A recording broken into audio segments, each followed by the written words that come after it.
bienvenue en ce dimanche spécial. Nous souhaitons une très belle fête des mères à toutes celles qui célèbrent aujourd'hui cette journée. Une triste nouvelle pour commencer. Landricia, une fillette atteinte d'albinisme enlevée il y a 4 jours à un calque, a été retrouvée morte et décapitée à Antianake dans la région de Touléar. Son corps aurait été enterré dans la cour d'un présumé chaman. 8 suspects, dont 2 chamans, ont été arrêtés et d'autres sont toujours recherchés. Les autorités promettent des sanctions exemplaires contre tous les responsables. Le corps sans vie et décapité de Landricia, surnommé Sia, a été découvert hier soir dans le Fouktan d'Antianek, commune de Betsinsk dans la région de Touléar. Selon les informations recueillies, la victime aurait été enterrée dans la cour d'un présumé chaman. Sa tête demeure introuvable à l'heure actuelle. Pour rappel, Landricia avait été enlevée il y a 4 jours dans le Fouktan d'un calque, sous les yeux de ses parents. Elle faisait partie de 2 sœurs atteintes d'albinisme, mais seule Sia avait été emmenée par les ravisseurs. Son père avait tenté de s'opposer aux assaillants lors de l'enlèvement, mais en infériorité numérique, il n'avait pas pu empêcher leur forfait. Après plusieurs jours de recherche et d'inquiétude, la fillette a finalement été retrouvée, mais déjà décédée. Plusieurs suspects impliqués dans ce crime ont déjà été arrêtés par les forces de l'ordre. D'autres personnes sont toujours activement recherchées. D'après la déclaration du président de la fondation, Randrianirina Michael, les premières enquêtes ont permis d'appréhender 8 individus, dont 2 chamans, des étudiants et des fonctionnaires affectés à Touléar. Les autorités ont affirmé que les auteurs d'enlèvement et du meurtre d'enfants atteints d'albinisme encourront les peines les plus sévères prévues par la loi, et aucune clémence ne sera accordée aux complices impliqués dans de tels crimes.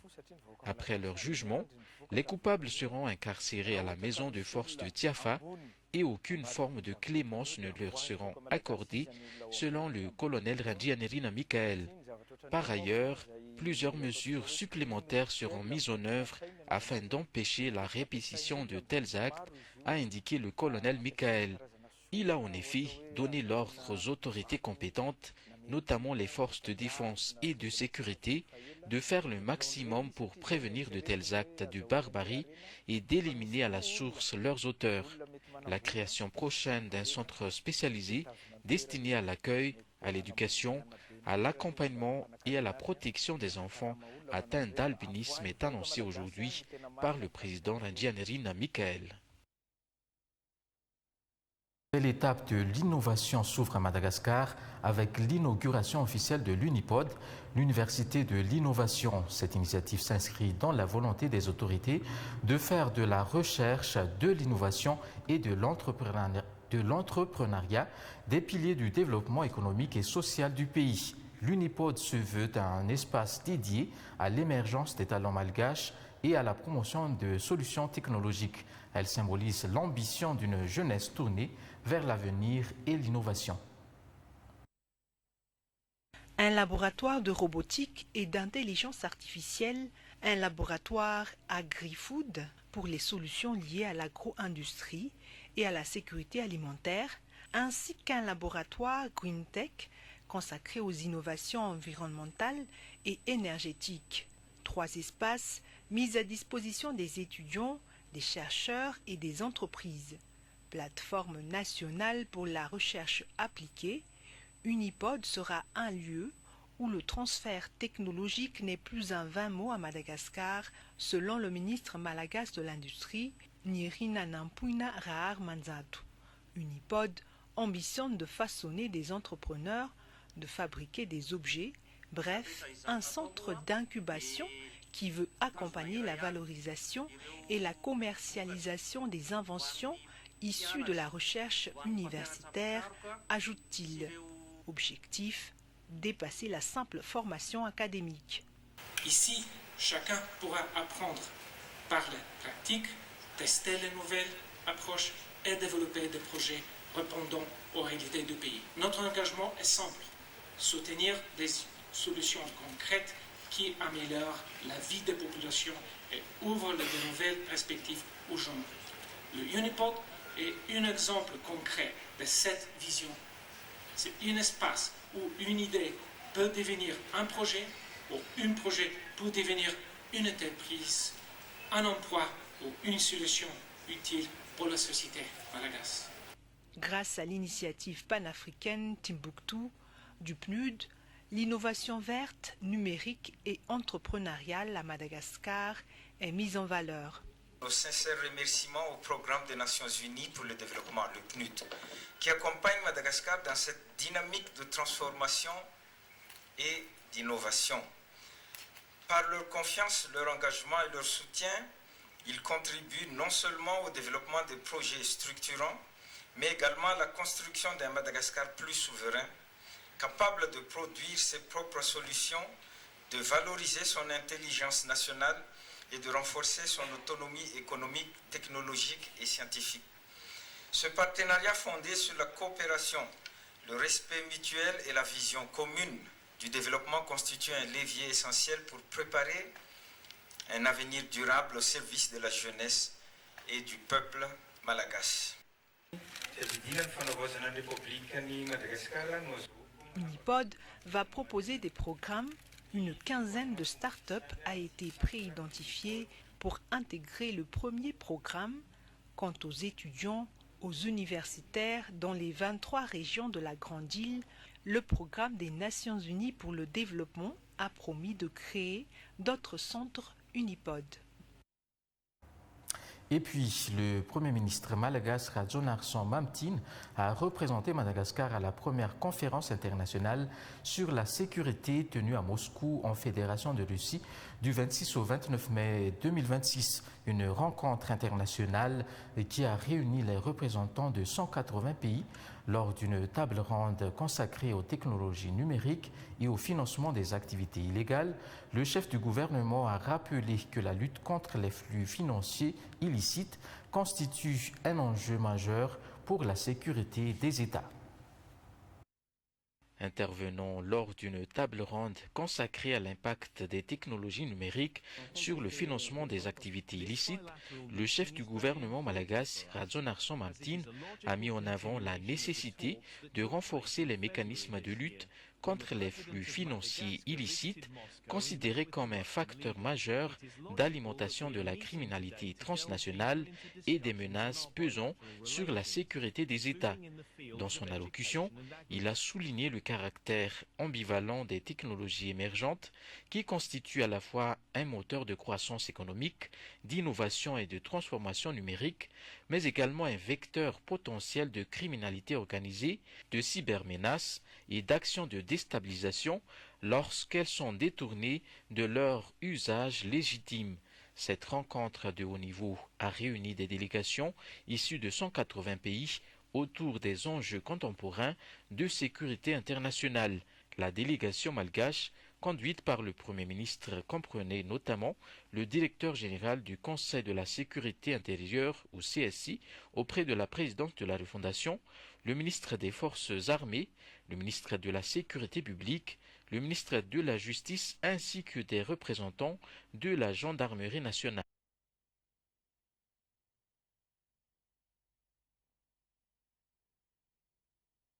D'une nouvelle étape politique, Madagascar engage une concertation nationale sur les réformes de son avenir.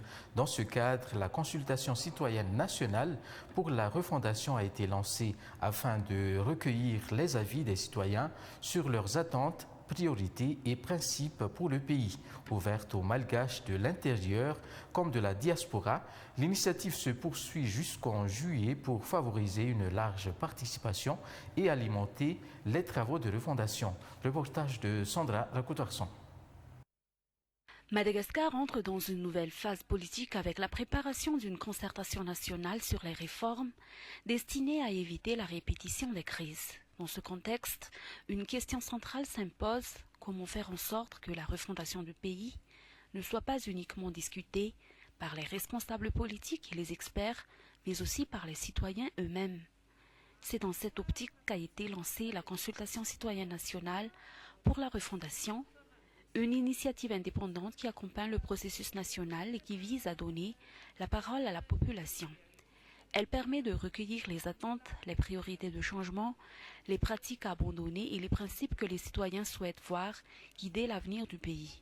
Ouverte à tous, y compris la diaspora, elle se déroule jusqu'au mois de juillet avec plusieurs moyens de participation pour favoriser une large inclusion.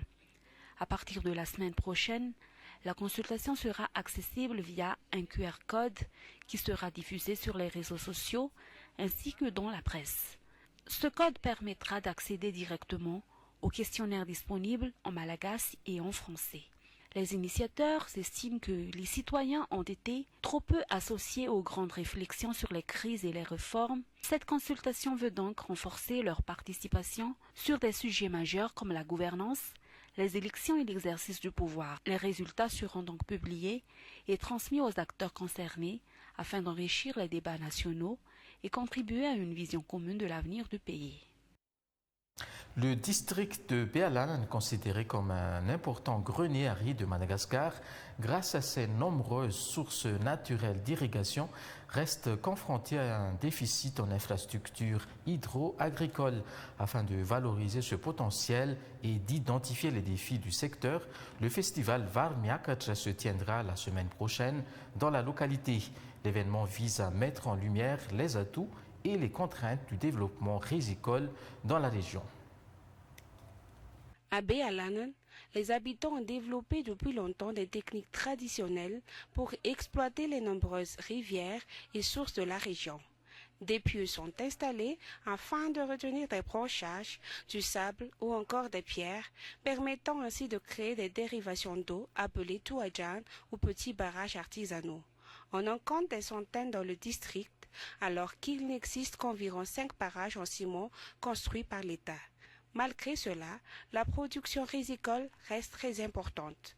Cette performance s'explique notamment par l'existence de vastes plaines fertiles, mais aussi par les nombreux petits cours d'eau descendant des hauteurs pour irriguer naturellement les rizières. Les 4 et 6 juin 2026, Bealanan organisera le festival Varmiakac. Au-delà de l'exposition des produits agricoles, cet événement vise également à rechercher des partenaires pour accompagner le développement du district. L'importance de la production rizicole à Bealanan repose aussi sur la préservation de l'environnement. La moitié des 20 communes du district bénéficient déjà de financements issus du crédit carbone et l'objectif est d'étendre ce soutien à l'ensemble des communes. Par ailleurs, la sécurisation foncière constitue un facteur essentiel pour garantir aux agriculteurs la possibilité de travailler et de produire sereinement. Les partenaires auront une place importante durant le festival Varmiakac. Et puisqu'il s'agit avant tout d'un festival, plusieurs animations et manifestations culturelles viendront également rythmer l'événement. Afin de mieux répondre aux attentes des téléspectateurs de la TVM, l'ORTM et Canal+ ont renouvelé leur partenariat commercial qualifié de gagnant-gagnant.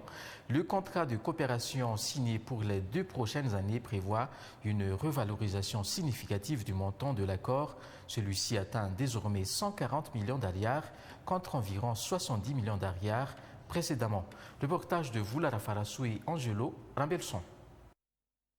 Par rapport aux années précédentes, le partenariat commercial entre l'ORTM et le Canal+ a doublé d'intensité. Dans ce cadre, les habitants de plusieurs districts pourront suivre les matchs de la Coupe du monde de football qui débutera au mois de juin prochain. Selon les explications du directeur général de l'Office de la radio et de la télévision nationale malagasy, Lemana Élysée, cette initiative concernera particulièrement les districts éloignés qui ne reçoivent pas le signal de la TVM. Ce partenariat avec l'audiovisuel public durera 2 ans. Cet accord commercial portera également sur l'amélioration de la qualité sonore de la radio nationale malagasy sur Canal+, car de nombreuses plaintes provenant de différentes régions ont signalé de problèmes de son brouillé et d'interférences. Le directeur général de l'ORTM a indiqué que ce problème sera résolu dès cette semaine.